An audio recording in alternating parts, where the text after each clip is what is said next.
In the village of Woolpit, England, there's a sign that commemorates one of the strangest events in medieval history. Sometime in the 1100s, two children appeared here. They had green skin. They spoke a language no one could understand. And they claimed to come from a land where the sun never shone. This actually happened. At least that's what two medieval monks swore was true. The story takes place in Suffolk in eastern England during the reign of King Stephen, a period of civil war known as the Anarchy. Woolpit gets its name from the wolf pits that surrounded the village, deep traps filled with carrion to lure and catch wolves. And it was beside one of these pits during harvest time that the villagers made their discovery. Two children, a boy and a girl, brother and sister. They appeared to be lost, confused, terrified. And their skin was green. Not pale, not sickly. Green. They wore strange clothing. They spoke in a language no one recognized. And when the villagers tried to feed them, they refused everything. Everything except raw broad beans. Eventually, the children were taken to the home of a local knight named Richard de Calne.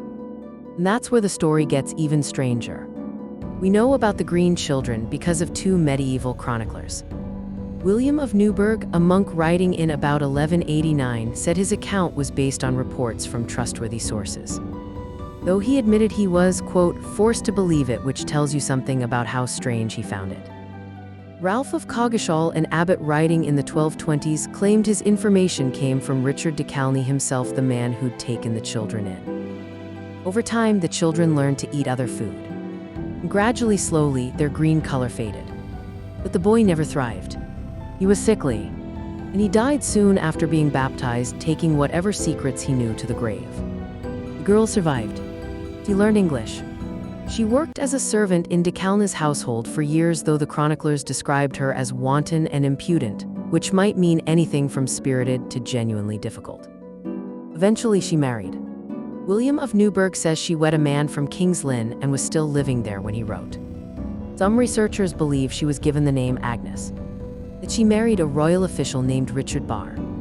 But before all of that, before the marriage, before the English, before the green faded from her skin, she told them where she came from. The girl said she and her brother came from a place where the sun never shone, a land of perpetual twilight. According to William of Newburgh, she called it St. Martin's Land. Ralph of Coggeshall adds that everything there was green. As for how they'd arrived in Woolpit, the story gets hazy.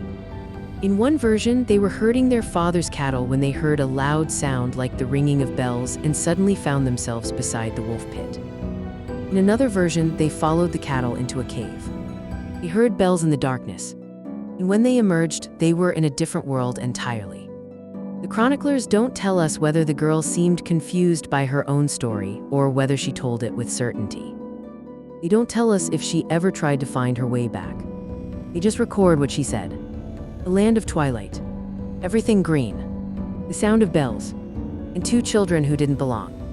For 800 years, people have tried to explain what really happened in Woolpit. In 1998, researcher Paul Harris proposed the most widely discussed modern explanation. He suggested the children were the orphans of Flemish immigrant settlers who'd come to England in the early 12th century to work as clothmakers. During this period, Flemish communities faced violence and persecution. In 1173, at the Battle of Fornham, just a few miles from Woolpit, hundreds of Flemish mercenaries were slaughtered. Harris argues that St. Martin's Land was actually Fornham St. Martin, a village north of Bury St. Edmunds where Flemish workers lived. The green skin.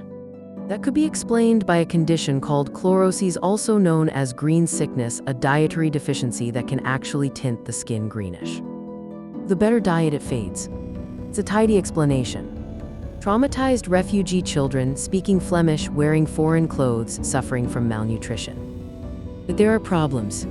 Richard de Calne was an educated man. Wouldn't he have recognized Flemish? And if malnutrition caused the green color, why were these children so uniquely affected?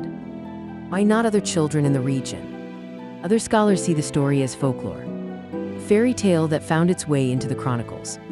Medieval literature is full of stories about entering other worlds through caves. The idea of an underground realm or a parallel world appears again and again. Some folklorists note that beans were associated with the dead in many cultures, that St. Martin himself was linked to death and the underworld in medieval symbolism. Maybe the green children represent something larger: life and death, native and foreign, the world above and the world below. But there's a third way to read this story.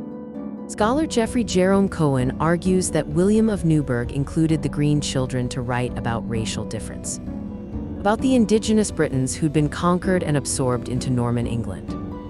Historian Catherine Clark suggests it reflects the trauma of the anarchy King Stephen's Civil War when, quote, normal experience was disturbed by something which cannot be fully grasped through reason. In this reading, it doesn't matter if the green children were real. What matters is that medieval chroniclers chose to record the story, that they treated it as history worth preserving. We'll never know for certain what happened in Woolpit. Were they Flemish orphans? Folklore made flesh. Symbolic story about otherness and invasion. But maybe the ambiguity is the point. Because whatever the truth is, the story tells us something real about medieval England. About how people in the 12th century processed difference.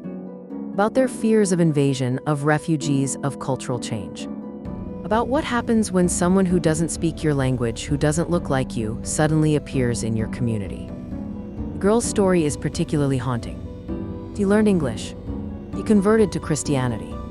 She married an Englishman. By all accounts, she became English. But she was also described as wanton and impudent, as difficult, as not quite fitting in. She lost her green color, lost her language, lost her brother, lost whatever connection she'd had to St. Martin's Land. She became one of them. But did she ever stop being one of us? And then there's the boy who died. Scholar Geoffrey Jerome Cohen calls him an otherness that will perish to endure, a reminder of the world that couldn't be annexed, that resisted assimilation. Today, Woolpit has claimed the legend. The village sign celebrates the green children as part of their history. But we don't know if Agnes wanted to be remembered this way. We don't know if she ever told her children about St. Martin's Land. We don't know if she ever heard bells and remembered.